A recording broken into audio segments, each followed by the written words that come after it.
E no vídeo de hoje eu quero conversar com você a respeito de como você deve se planejar para fazer o seu negócio crescer sob o ponto de vista de pessoas. Quando é o momento certo de contratar, quando você deve segurar e porque nem sempre é o momento de contratar uma pessoa, por mais que pareça ser a solução mais rápida e que vai desafogar você do seu negócio. Vamos pensar junto aqui, beleza? Eu me chamo Lucas Vercelino e hoje nós vamos conversar a respeito de contratações, critérios para crescimento. E eu quero trazer uma coisa para você. Ao final desse vídeo aqui, nós falaremos, é claro, sobre soluções práticas, mas fica comigo ao longo do vídeo, porque a construção do raciocínio ela é essencial para que a gente primeiro identifique os pontos cegos, os pontos de atenção ali, e que vai ajudar tanto você como o seu time a estruturarem, a pensarem de forma independente, porque afinal eu não estou aí com você, eu não conheço o seu contexto de negócio, estou falando sobre princípios que se aplicam de negócios que eu já atendi, atendo, mentores que já me ensinaram esse tipo de postura para que você possa aplicar no seu negócio. Então você precisa pensar junto comigo aqui, beleza? Então fica comigo ao longo desse vídeo que nós vamos desenvolver o raciocínio para você fazer o seu negócio crescer e continuar crescendo. Então, primeira coisa, critérios de crescimento, né? Hoje eu vejo que existe a gente precisa compreender que existe uma lógica de negócios sobre a qual muitos donos de negócios estão, que é crescer contando com o crescimento futuro, né? O que eu quero dizer com isso? É quando o dono, vou te dar um exemplo aqui, o dono ele começa a investir no negócio para crescer. Em outras palavras, ele não está estruturando caixa ainda. Eu estou dando um exemplo mais extremo, né? Ele não tem caixa, mas ele aposta. É um modelo de apostas. Existe um modelo de negócio, de pessoas, que é muito mais comum do que parece, de negócios que vivem de faturamento. Então, assim, viver de faturamento é um negócio que não há planejamento. Então, se no mês seguinte o negócio não fatura, praticamente o negócio quebra, porque não está tendo entrada de dinheiro. Não há um planejamento de folha de pagamento, de custos fixos do ano, de construção de caixa de portas abertas. E esse é um problema muito grande, porque nesse modelo de planejamento, de que não existe um planejamento de se manter a empresa, a empresa se manter aberta, né, se ela não faturar, é um modelo de excesso de confiança, né? Muitos donos, por não saberem planejar, acabam fazendo esse tipo de linha e muitos quebram porque não fizeram a devida alocação de recursos na hora de crescer. Tem momentos que o negócio começa a ele dar um pico de faturamento, um pico de crescimento, né? E aí o dono entra no excesso de confiança, ou seja, ele vai lá, fala assim, cara, a gente teve um pico de faturamento agora e a gente agora chegou a hora de crescer, então vamos lá, vamos contratar mais gente porque a gente vai crescer mais. A gente vai crescer mais, olha, a gente já conseguiu faturar tudo isso. E aí o que acontece nesse modelo? Acaba que o dono, ele acaba investindo em inflar a folha de pagamento dele, só que ele ainda não fez um aprovisionamento, nesse caso específico, de que nos próximos meses ele vai ter condições de continuar esse ritmo de crescimento e bancar esse crescimento caso ele não fature um centavo. Ah, mas você pode estar se perguntando, né? Lucas, poxa vida, mas é uma visão meio pessimista essa que você está falando, né? Poxa, como assim? Eu vou pensar que eu não vou faturar nenhum centavo no próximo mês, é uma visão ruim. Na verdade, é ruim, claro, óbvio que a gente quer faturar, quer crescer, mas a gente precisa ter uma noção de sobrevivência do negócio, de entender que para você balizar o teu crescimento, não é só motivação, não é só imaginação. Muitos donos de negócios acabam imaginando, usando o modelo de imaginação e de idealização para fazer os seus negócios crescerem, que invariavelmente, se não há o pé no chão, ele não se aplica na realidade. Então, assim, todos os negócios, desde um restaurante até um negócio no mercado digital, um negócio de treinamento, seja lá o que for, ele precisa ter a consciência de que assim, o que vai ditar se ele pode contratar ou não, se ele deve contratar ou não, é se ele está com capacidade de ter caixa. Eu vejo que esse é o melhor indicador, mais seguro para ver se uma pessoa pode crescer ou não, porque nem sempre o negócio está podendo crescer naquele momento. Ele precisa ter mais corpo para crescer. E muitos donos de negócios crescem nesse modelo que eu falei. um modelo de sem estrutura, cresce e depois não consegue continuar crescendo. Eu estou ensinando aqui um modelo de negócios que é para aumentar a chance de se continuar crescendo. Lembrando que não há garantias, mas existem formas de se aumentar as chances de um dono de negócio se dar bem. Então, o que acontece quando um dono de negócio não aplica esse modelo progressivo e gradativo que eu estou mencionando aqui?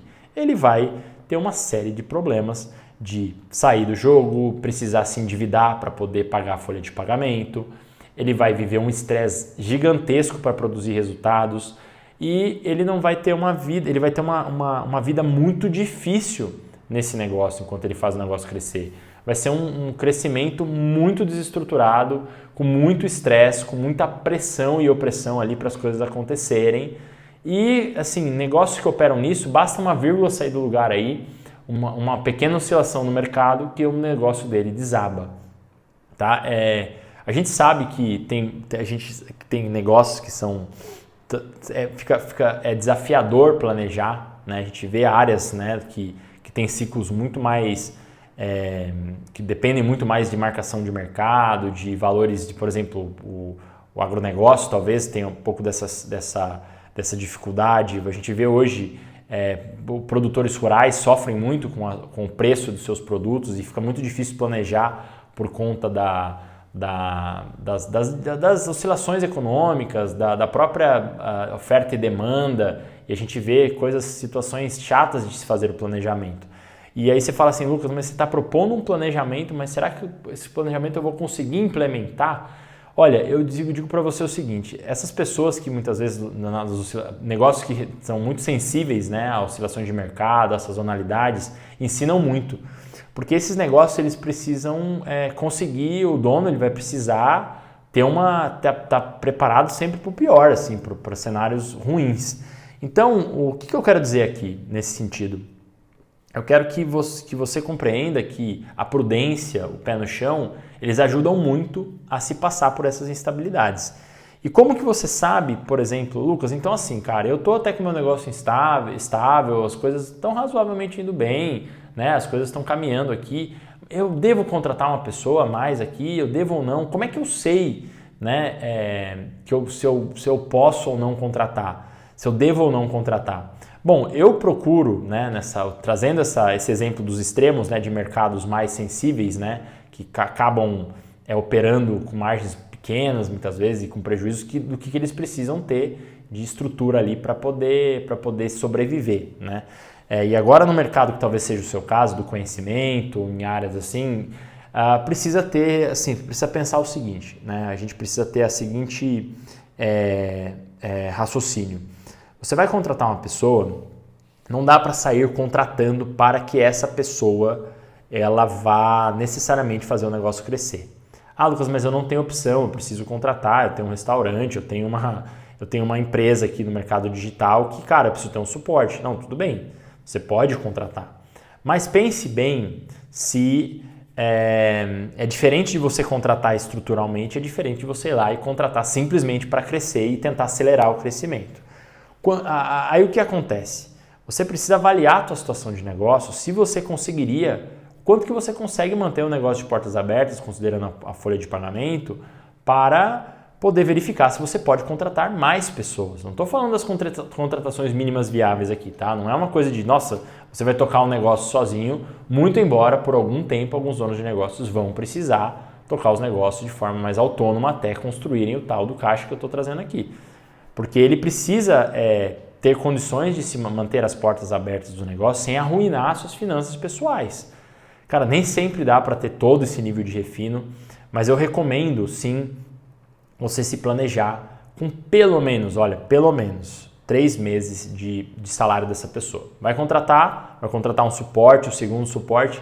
Sua empresa já tem 3 meses de pagar esse salário para essa nova contratação, sem você precisar fazer nenhum empréstimo, nenhum tipo de dívida? Tem, então beleza. Então aí ok, você consegue, tá em caixa ali esse dinheiro.